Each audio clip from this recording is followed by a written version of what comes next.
no mundo protestante, há uma mentalidade que é decorrente provavelmente do somente a Escritura, que interpreta uma prática da Igreja Católica como não bíblica, como não fundamentada na Palavra de Deus escrita, a questão do batismo de crianças. A pergunta que se faz é: tem razão aqueles que assim pensam? No Novo Testamento, há indícios de que os apóstolos batizavam crianças? E o que responder a essas objeções? Antecipadamente, já digo a todos os telespectadores que há fundamentos no Novo Testamento para a praxis do batismo de crianças. E responderemos, ao longo deste programa, todas essas objeções colocadas por muitas denominações cristãs não católicas.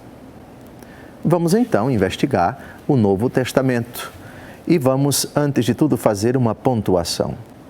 Os apóstolos batizavam famílias inteiras. Não era apenas uma pessoa batizada.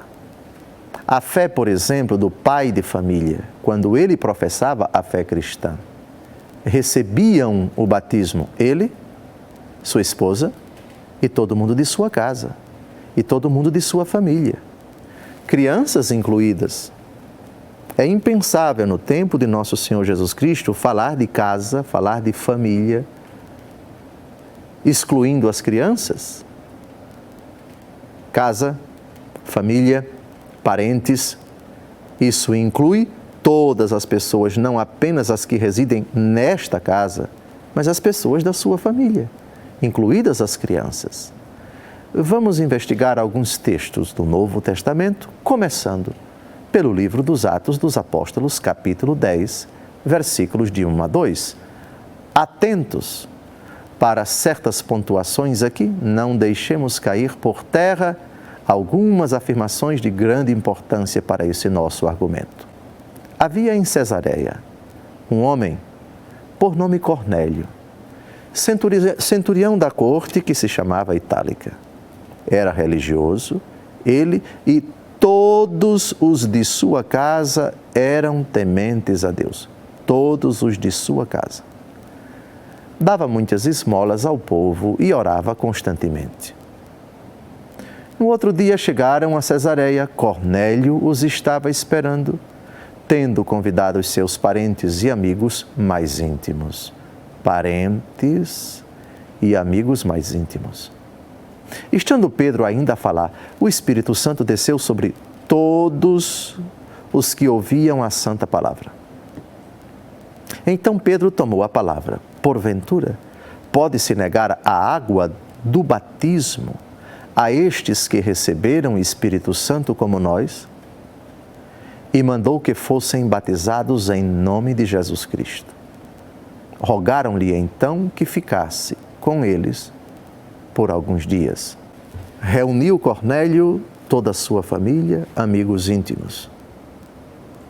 Quem conhece a estrutura da família judaica no tempo de Jesus, a bênção que significavam os filhos para essas famílias, não pode excluir aqui crianças. Não se pode negar o batismo a esses que receberam o Espírito Santo. E o Espírito Santo foi dado a todos os que escutavam a palavra.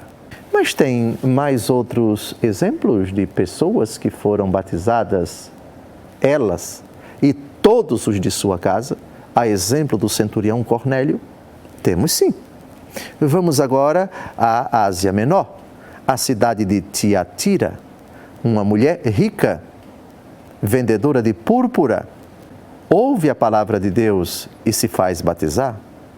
Mas não apenas ela se batiza, mas todo mundo de sua família, incluídas as crianças, evidentemente.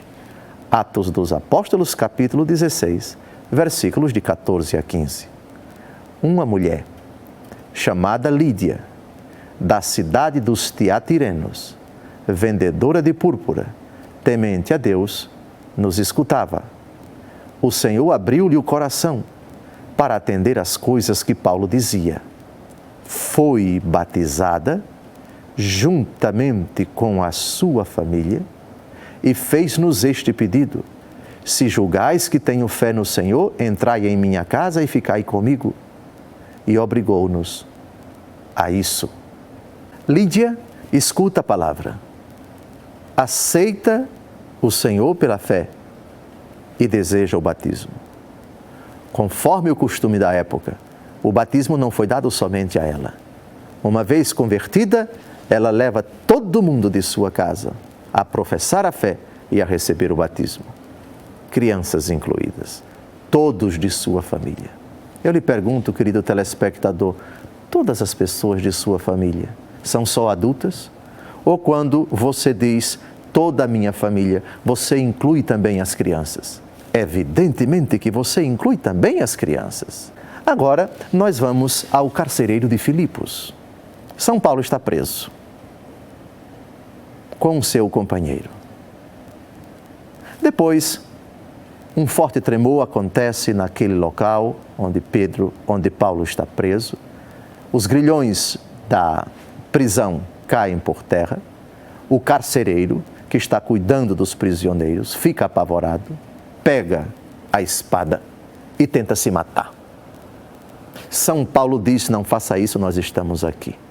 Depois, ele diz, o que é que eu devo fazer? São Paulo diz, creia e você será salvo. Depois, o carcereiro professa a fé, recebe o batismo. Ele, não apenas ele, mas todas as pessoas de sua casa. Disseram-lhe, crê no Senhor Jesus e serás salvo. Tu e tua família. Gravem, tu e tua família. Anunciaram-lhe a palavra de Deus a ele e a todos os que estavam em sua casa. A todos os que estavam em sua casa. Então, naquela mesma hora da noite, ele cuidou deles e lavou-lhes as chagas. Imediatamente foi batizado ele e toda a sua família. Eu lhe pergunto, caro telespectador, toda a sua família, essa expressão toda a sua família só inclui os adultos? Ou quando você fala toda a minha família, você inclui também as crianças da sua família? A resposta eu já sei. Toda a sua família inclui adultos e crianças. Os apóstolos batizavam crianças. Mas tem mais. Vejamos agora o testemunho de Crispo, o chefe da sinagoga, que acredita no Senhor ouvindo a pregação dos apóstolos. Conforme o costume da época, o mais velho, o dono da casa, o homem ou a mulher, se for o caso, que professa uma fé, leva também a professar a mesma fé toda a sua família, todos os de sua casa, todos os de sua parentela. Esse era o costume na época dos apóstolos. Atos dos Apóstolos, capítulo 18, versículo 8. Entretanto, Crispo, o chefe da sinagoga, acreditou no Senhor com todos os da sua casa. Sabendo disso, muitos dos coríntios, ouvintes de Paulo, acreditaram e foram batizados. O costume, portanto, dos apóstolos era anunciar a palavra de Deus. Se um daquela família professava a fé, levava todos consigo. E não apenas a professar a fé, mas a receber o batismo. Portanto, ele era batizado, ela era batizada com todos os de sua casa, com todos os de sua família, crianças incluídas. Porque você, telespectador, quando você diz toda a minha família, com toda certeza, tem crianças incluídas nesta afirmação. E para concluir, diz São Paulo, aliás, batizei também a família de Estéfanas. Além destes, não me consta ter batizado ninguém mais. São Paulo não batizava uma pessoa apenas, batizava a família inteira. E quando se fala de família inteira, a sua família inteira tem crianças. A expressão família inteira, toda a sua casa, toda a sua família, inclui também as crianças. No livro do Levítico, capítulo 12, versículo 3, nós temos um texto que é oportuno citar agora para refutar aqueles que utilizam o seguinte argumento. Não é correto batizar as crianças porque elas não sabem aquilo que está acontecendo na celebração. É preciso deixá-la crescer para que ela se faça batizar. O que dizer desse argumento? Um argumento falaz, um argumento pífio. Vamos ao livro do Levítico, antes da instituição do sacramento do batismo. No Antigo Testamento, nós temos uma instituição chamada circuncisão. Qual era a idade? Segundo o Antigo Testamento, segundo a palavra do próprio Deus a Abrão, no capítulo 15 do livro do Gênesis, quando ele instituiu pela primeira vez a circuncisão e determinou que todos os machos, todos os varões fossem circuncidados. Qual era a idade? Idade adulta ou quando bebê, logo depois de nascido? No 8º dia, far-se-á a circuncisão do menino. No 8º dia, depois de nascido. Cai por terra, portanto, essa argumentação de que é preciso deixar a criança crescer para ela escolher se quer ser circuncidada ou não. Até hoje, os judeus circuncidam os seus bebês do sexo masculino 8 dias depois de nascidos, queiram eles ou não. Aliás, essa argumentação, na nossa experiência, não tem fundamento nenhum. Quando uma criança nasce, os pais, sejam eles cristãos ou não, protestantes ou não, judeus ou não, islâmicos ou não, são obrigados a ir ao cartório e a registrar o nome da criança, sem pedir autorização a ela. Aliás, a nossa experiência exige que os pais deem aos filhos muitas coisas sem consultá-los, sem pedir autorização deles.